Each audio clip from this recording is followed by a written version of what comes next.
ధన్యవాదాలు అధ్యక్ష.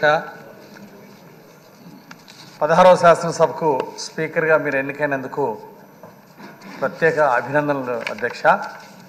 శుభాకాంక్షలు. తమరు 7 సార్లు ఎమ్మెల్యేగా, 16 సంవత్సరాలు మంత్రిగా, అలాగే ఒకసారి ఎంపీగా ఈ రాష్ట్ర అభివృద్ధిలో ఎంతో భాగస్వామ్యం అయ్యారు. ఈరోజు ఈ సభను గౌరవప్రదంగా మీరు తీర్చిదిద్దుతారని, మీకున్న అపారమైనటువంటి అనుభవంతో ఈ సభను బ్రహ్మాండంగా తీర్చిదిద్దుతారని అందరూ ఆకాంక్షలతో ఎదురు చూస్తున్నారు.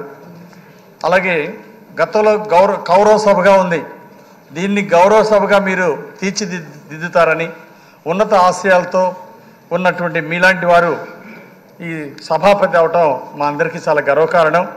సభా సాంప్రదాయాలు ఉట్టిపడే విధంగా సభను ముందుకు నడిపిస్తారని, ప్రజా సమస్యల మీద అర్థమైన చర్చలు నడిపిస్తారని, అలాగే రాష్ట్ర ప్రయోజనాలు ఉపయోగపడేటువంటి మంచి మంచి టాపిక్లు ఇక్కడ మాట్లాడే విధంగా ముందుకు నడిపిస్తారని ఆశాభావం వ్యక్తం చేస్తున్నాను.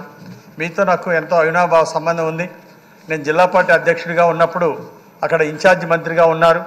అలాగే మా పల్నాడు కూడా అనేక సార్లు మీరు వచ్చారు. మా వినుకొండ ప్రాంతం కూడా అనేక కార్యక్రమాల్లో మీరు భాగస్వామ్యం అవటం, అనేక పార్టీ పరంగా ఉన్నత ఆశయాలతో మీరు నడిచిన విధానం మా అందరికీ గుర్తుండిపోయేటువంటి విషయాలు. వైసీపీ ప్రభుత్వంలో ఆనాడు చేసినటువంటి ప్రభుత్వ దోపిడీ మీద మీరు పోరాటం చేసినటువంటి వ్యక్తి.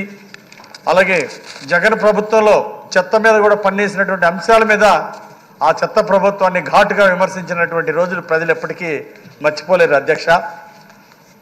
అలాగే ఆనాడు మీరు చూపించినటువంటి ఘాటు స్పందనలు కానీ, ప్రజా పోరాటాలు కానీ ప్రజలు ఎప్పటికీ మర్చిపోలేరు. అధికారంలో ఉన్నటువంటిప్పుడు మీరు ఎప్పుడు కూడా ప్రజలకి దగ్గరగా ఉండేవారు, ప్రజా సమస్యలను పరిష్కరించేవారు.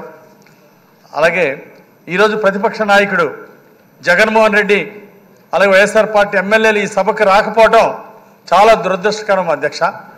కనీస సభా సాంప్రదాయాలు పాటించడం కూడా వీళ్ళకి ఆ సంస్కారం లేకుండా పోయింది.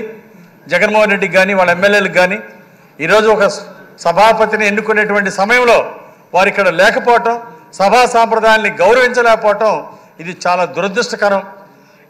అయినా భవిష్యత్తులో మంచి సభా సాంప్రదాయాలు కొనసాగాలని చెప్పేసి కోరుకుంటూ, మీరు విజయవంతంగా ఈ పదవి బాధ్యతలు ప్రజలందరి మన్ననలు, రాష్ట్ర ప్రజలందరి మన్ననలు ముందుకు తీసుకెళ్తారని ఆశిస్తూ, ఇక్కడ సభ్యులు ఎంతో ఉన్నత ఆశయాలతో ఈ సభలో అడుగుపెట్టారు అధ్యక్ష.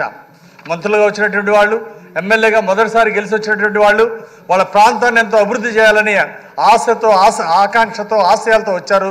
చంద్రబాబు గారి నాయకత్వంలో బాగా పనిచేసి రాష్ట్రాన్ని అభివృద్ధిలో ముందుకు తీసుకెళ్లాలని, పేదరిక నిర్మూలన చేయాలనేటువంటి ఉన్నత ఆశయాలతో ఒక ధ్యేయంతో ఈ హౌస్లోకి అడుగుపెట్టిన వాళ్ళు ఉన్నారు అధ్యక్ష.